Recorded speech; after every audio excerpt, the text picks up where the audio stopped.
Gauri Suryavanshi S मराठीमध्ये आपलं स्वागत। वळूया आजच्या बातमीकडे। येणाऱ्या शारदीय नवरात्र उत्सवानिमित्त आज चांदवड येथील श्री कुलस्वामिनी रेणुका माता मंदिर प्रशासन व प्रशासकीय अधिकारी यांची आढावा बैठक आयोजित करण्यात आली होती। यावेळी येणाऱ्या शारदीय नवरात्र उत्सवानिमित्त संपूर्ण महाराष्ट्रासह परराज्यातून मोठ्या संख्येने लाखो भाविक चांदवड येथे श्री रेणुका मातेच्या दर्शनासाठी येत असतात।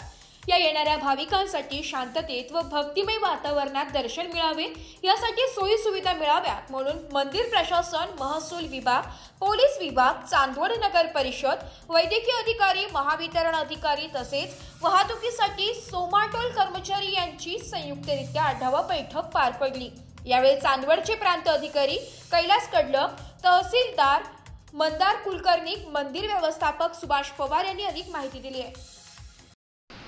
सहकारी वाघसाहेब, आव्हाडसाहेब, नगरपालिकेचे आणि महावितरणचे कर्मचारी, उपस्थित सर्व पत्रकार बंधू आणि इतर सर्व ग्रामस्थ, सालाबादप्रमाणे हा उत्सव आपल्याला उत्साहात साजरा करायचा आहे। म्हणल्याप्रमाणे आमच्या दोघांचं 31 वर्ष आहे इथं। मागचे दोन्ही वर्षाचा अनुभव अतिशय चांगला आहे। प्रचंड गर्दी इथं होत असते, परंतु कधीच कुठली धावपळीची वेळ या 10 दिवसात मागच्या दोन्ही वर्षात कधी आलेली नव्हती। किती पाऊस झाला, किती ट्रॅफिक जाम झाला तरी भाविक ज्या भक्तीने इथे येतात तीच भक्ती इथे कायम ठेवतात आणि त्याचं कधी वेगळ्या पद्धतीने रूपांतर होऊ देत नाही आणि हीच आपली परंपरा आपल्याला यावर्षी पण कायम ठेवायची आहे। आधी चर्चा झाली त्याच्याप्रमाणे यावेळेस व्हीआयपींचा राबता जास्त राहील असं सुभाष दादांचं म्हणणं आहे।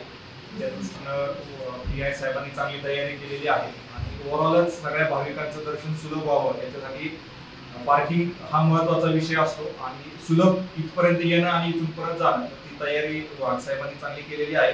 आपण सगळ्यांनी मिळून त्यांना सहकार्य करू। गावातल्या नागरिकांना काही थोड्याफार अडचणी होतील, परंतु सगळ्या येणाऱ्या लाखो भाविकांचा जर विचार केला तर सगळ्यांनी थोडंफार सहन करणं आवश्यक आहे। त्याच्यामुळे आपण तसं सगळ्यांचं सहकार्य अपेक्षित धरतो मी याच्यामध्ये। आरोग्य विभागामार्फत पण त्यांची टीम इथं राहणार आहे। गरज पडली तर ॲम्ब्युलन्स आणि उपजिल्हा रुग्णालयात सोयी आहेत।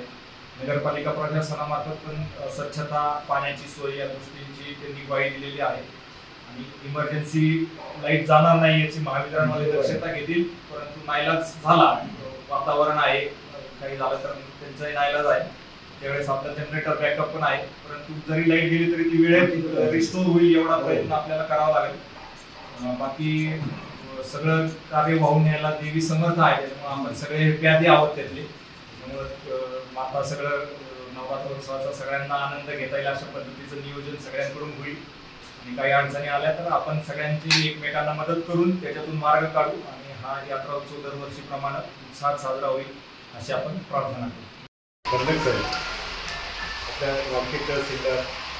कुलकर्णी साहेब, वाघसाहेब, आव्हाडसाहेब आणि नगर परिषद आणि सगळे एमसीबी आणि सगळ्यात महत्त्वाचं सगळ्या देवीला जी प्रसिद्धी दिली गेल्या 4-5 वर्षात ती सगळ्या पत्रकारांनी दिली आणि याच्यामुळे एवढी गर्दी वाढती आहे। हेच परत ठोकतात, नियोजन बरोबर नाही, हे नाही, पार्किंगची व्यवस्था नाही। आता त्या लोकांनी खूप मेहनत घेतली, आपल्याला खूप प्रसिद्धी दिली आणि त्या प्रसिद्धीचाच परिणाम असा आहे की आपल्याकडे खूप गर्दी वाढायला लागली। खरोखर त्यांचं कौतुक आणि हे करतात सर, हे एवढं हे करतात आणि प्रत्येकाला सांगतात या आमच्या चांदवडला, आमच्या मंदिरला या, आंब्याला या आणि ते सगळे घेऊन येतात इथं, अधिकारी असतील, मित्र असतील। तर या साध्या चर्चेने आजचा मी समारोप करतो। आपल्या सर्वांचे आभार मानतो। आपण एक व्हिजिट आपण जसं काही केलेलं आहे ते सगळे मिळून बघू आणि एस मराठी न्यूज साठी जिल्हा प्रतिनिधी धनंजय पाटील, चांदवड।